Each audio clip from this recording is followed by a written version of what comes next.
16 संस्कारों में जो पूरी जीवन यात्रा में पुंसवन संस्कार, गर्भधारण संस्कार से प्रारंभ होकर वह मृत्यु संस्कार के मध्य तक में कुल 16 संस्कार जीवन में संपन्न किए जाते हैं। उनमें सर्वश्रेष्ठ रूप से पाणी ग्रहण संस्कार यानी युवा युवती वैवाहिक बंधन में विवाह संस्कार के रूप में संपन्न करते हैं और युवा युवती पूर्णतया आत्मिक रूप से, मानसिक, शारीरिक रूप से सौष्ठवता से और ऊर्जा से युक्त होते हैं। इसीलिए विवाह संस्कार के द्वारा वे गृहस्थ जीवन में और अधिक वृद्धि को प्राप्त हो सके, ऐसी ही सुक्रिया प्रत्येक परिवार में संपन्न करने से उस परिवार में हर्ष, आनंद, प्रसन्नता का और साथ ही साथ वंशवृद्धि का विस्तार होता है। और ऐसा ही सर्वश्रेष्ठ संस्कार का महापर्व राम जानकी विवाह पंचमी के स्वरूप में हम इस मार्गशीर्ष मास की शुक्ल पक्षीय पंचमी तिथि को संपन्न करेंगे।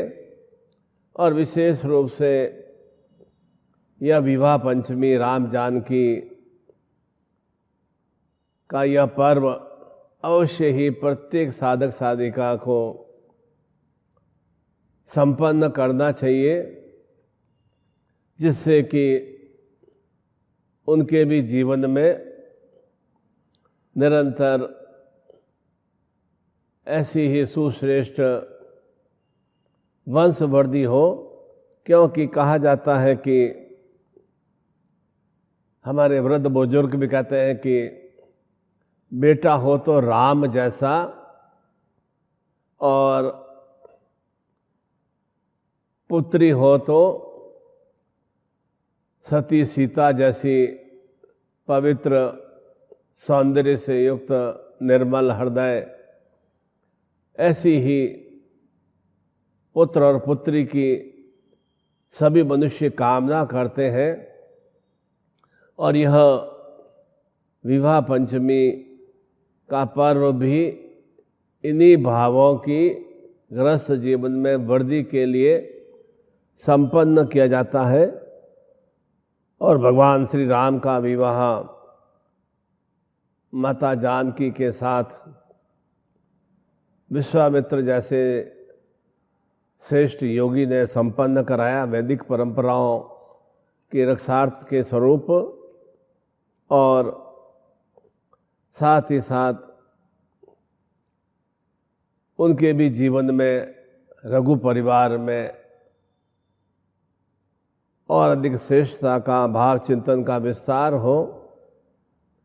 क्योंकि भगवान श्री राम अनेक अनेक सुसंस्कारों से युक्त रहे। उनमें विवेकशीलता अर्थात किस तरह से अपने आप को ज्ञानवान ऊर्जा से युक्त रखना है। विवेक का तात्पर्य जिनमें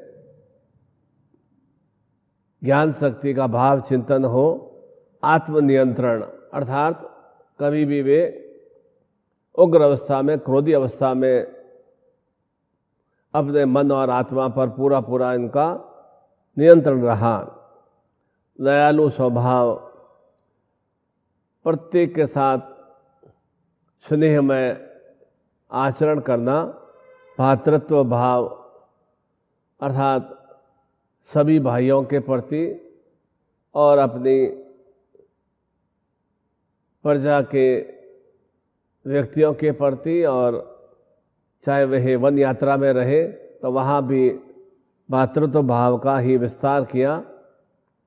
धर्मज्ञ अर्थात जो भी श्रेष्ठ श्रेष्ठ ज्ञानपूर्ण स्थितियाँ हैं उन्हें धारण करने का भाव चिंतन, और दृढ़ प्रतिज्ञ अर्थात जो भी उन्हें संकल्प लिया या जो भी उन्हें आदेश मिला उसका पूर्ण निष्ठा से उन्होंने पालन किया, और साथ ही साथ वे कांतिमान आभा से भी वे परिपूर्ण रहे। और ठीक उसी तरह माता सीता जो कि कलेशों को समाप्त करने की शक्तिमय सुस्थितियों से सतीत्व भाव से युक्त है, इसलिए वह भी शक्ति प्रदाता है। उनमें भी धीरता, गंभीरता और जो भी एक स्त्रीत्व के भाव चिंतन होने चाहिए, वे अनेक अनेक सद्गुणों से वे परिपूर्ण रही हैं। और यह तो भगवान दशरथ के परिवार में ऐसे श्रेष्ठ सुपुत्र हुए, और ऐसी ही श्रेष्ठ उनकी भार्या सीता हुई। परंतु भगवान राम को पुरुषोत्तम में क्यों कहा जाता है? क्योंकि विवाह के बाद जो भी पति द्वारा पत्नी का मुख देखने पर मुंह दिखाई की रस्म अदा की जाती है, और सामान्य स्वरूप में सांसारिक मनुष्य अपनी पत्नी का प्रथम मुख देखता है तो नूतन वस्त्र अथवा सोने चांदी के कुछ आभूषण अथवा कोई हीरे जवाहरात का कोई हार अथवा और अधिक सुश्रेष्ठमय हो तो उसके नाम से कोई भी भूमि प्रदान करता है। परंतु भगवान श्री राम ने इनमें से कोई भी वस्तु माता सीता को मुंह दिखाई में प्रदान नहीं की। उन्होंने मुंह दिखाई पर केवल एक ही बात कही कि वह आज आजीवन एक पत्नी व्रता का पालन करेंगे, अर्थात मेरे पूरे जीवन में केवल तुम सीता ही मेरी पत्नी बनी रहोगी, किसी भी अन्य स्त्री की ओर मेरा कोई भी लगाव नहीं रहेगा, किसी अन्य स्त्री की ओर मैं इस भाव चिंतन से नहीं देखूंगा। यह इतना बड़ा दृढ़ प्रतिज्ञ होना, इतना बड़ा पुरुषोत्तम में चेतना से होना बहुत ही दिव्यतम बात है। और वैसा ही उन्होंने पूरे जीवन भर अनुकरण किया। राम ने भी जब वन भ्रमण में थे तो रावण के यहाँ पहुँचे तो रावण ने कहा कि मेरी बहन शूर्पणखा से तुम विवाह कर लो तो मैं माता सीता को आज़ाद कर दूंगा। परंतु उन्होंने जो एक बार संकल्प लिया था उस संकल्प पर वे दृढ़ रहे और पूर्णतया रावण की बात को खारिज कर दिया, त्याग दिया। किसी भी स्थिति में उन्होंने शूर्णपंखा से विवाह करने का प्रस्ताव स्वीकृत नहीं किया। ऐसा ही अनेक वर्षों बाद देवी त्रिकुटा, जिन्हें माता वैष्णो देवी कहा जाता है, उनसे विवाह का प्रस्ताव भी उन्होंने ठुकरा दिया। ऐसे श्रेष्ठ आचारशील और पुरुषोत्तम व्यक्तित्व का यह पाणिग्रहण विवाह पंचमी का पर्व अवश्य ही विधि विधान स्वरूप संपन्न करना चाहिए।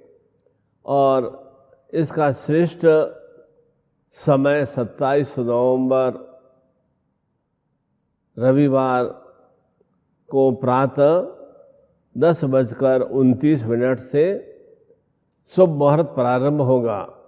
राम जानकी विवाह पंचमी का शुभ मुहूर्त 27 नवंबर रविवार को प्रातः 10:29 से प्रारंभ होगा और यह पंचमी तिथि 28 नवंबर सोमवार को प्रातः 6:55 तक अर्थात लगभग 7 बजे प्रातः तक बनी रहेगी।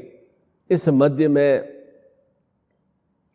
विशेष रूप से रामचरितमानस का या राम स्तुति और जानकी वल्लभ स्तुति का स्मरण करने से और साथ ही साथ विधि विधान स्वरूप पूजन करने से घर गृहस्थी में भी राम जानकी में सुस्तुतियों का विस्तार होता है।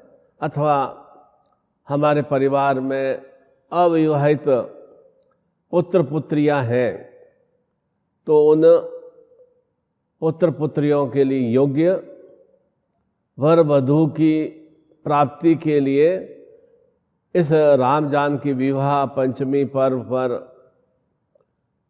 सद्गुरुदेव जी से विधि विधान स्वरूप पूजन संपन्न कराकर शक्तिपात की दीक्षा से युक्त करें तो निश्चिंत रूप से हमारी संतान के जीवन में श्रेष्ठ सुसंस्कारमय वर वधू की प्राप्ति होती है और उनका गृहस्थ जीवन सर्वस्वरूप में सुश्रेष्ठ में बन पाता है। और यह विशेष साधनात्मक प्रक्रिया अविरल रूप से 27 नवंबर प्रातः बेला से 28 नवंबर की प्रातः 7 बजे तक इसी तरह का रामचरितमानस का पाठ चिंतन करते हुए और राम चालीसा और विशेष रूप से राम स्तुति और जानकी वल्लभ स्तुति और जो भी पाणिग्रहण के विशिष्ट मंत्र होते हैं उन मंत्रों का पूर्ण विधि विधान स्वरूप पूजन अर्चन और साधना संपन्न कर आप सभी को मैं विशेष रूप से पुरुषोत्तम सौभाग्य वृद्धि शक्तिपात की दीक्षा अर्थात पौरुषमय शक्तियों से हम युक्त हों। जैसा जैसा भगवान श्री राम में विवेकशीलता, आत्मनियंत्रण, दयालुता, भातृत्व प्रेम, धर्मज्ञ, दृढ़ प्रतिज्ञा, सहनशीलता, ऐसे ऐसे श्रेष्ठ जो भाव चिंतन है वे श्रेष्ठ भाव चिंतन हमारे भीतर में भी विद्यमान रहेंगे तो निश्चिंत रूप से सद्गुरु कृपा से और देवी कृपा से हमारे भी जीवन में निरंतर निरंतर जिस तरह से भगवान श्री राम सर स्वरूप में विजयश्रीमय रहे वैसा ही हमारा भी जीवन सर स्वरूप में असुरों पर विजयश्री प्राप्त करते हुए निर्विघ्न रूप से हमारे जीवन में वृद्धि का भाव चिंतन की प्राप्ति हो सकेगी। और ऐसी ही पुरुषोत्तम सौभाग्य शक्तिपात दीक्षा के लिए आपके भी जीवन में यदि पति पत्नी में कलह तनाव या अनेक तरह की अणगल विषम स्थितियाँ रहती हैं तो उन्हें समाप्त करने के लिए इस विवाह पंचमी पर्व पर यह शुभ कार्य संपन्न करेंगे। दीक्षा के स्वरूप में, पूजा अर्चना के स्वरूप में, तो निश्चिंत रूप से परिवार में तनाव, दुश्चिंताएं, कलह, विलक्षता वाले भावों का नाश हो सकेगा और इसके फलस्वरूप जीवन में राममय, पुरुषोत्तममय सुस्थितियों का और सती सावित्रीमय, सौभाग्यकांक्षिणी, सीतामय स्थितियों का सौंदर्यता से युक्त चेतनाओं का विस्तार होगा। और ऐसी मैं आप सभी को मंगल कामना प्रदान करता हूँ कि यह राम जानकी विवाह पंचमी आपके जीवन में निरंतर सांसारिक ग्रस्त जीवन को सुसौभाग्यमय, संतान सुख वंश वर्धिमय और कार्य व्यापार धन लक्ष्मीमय, कुबेरवत सुस्थितियों से युक्त करें। ऐसी ही आप सभी के लिए मंगल कामना करता हूँ। हरि ओम।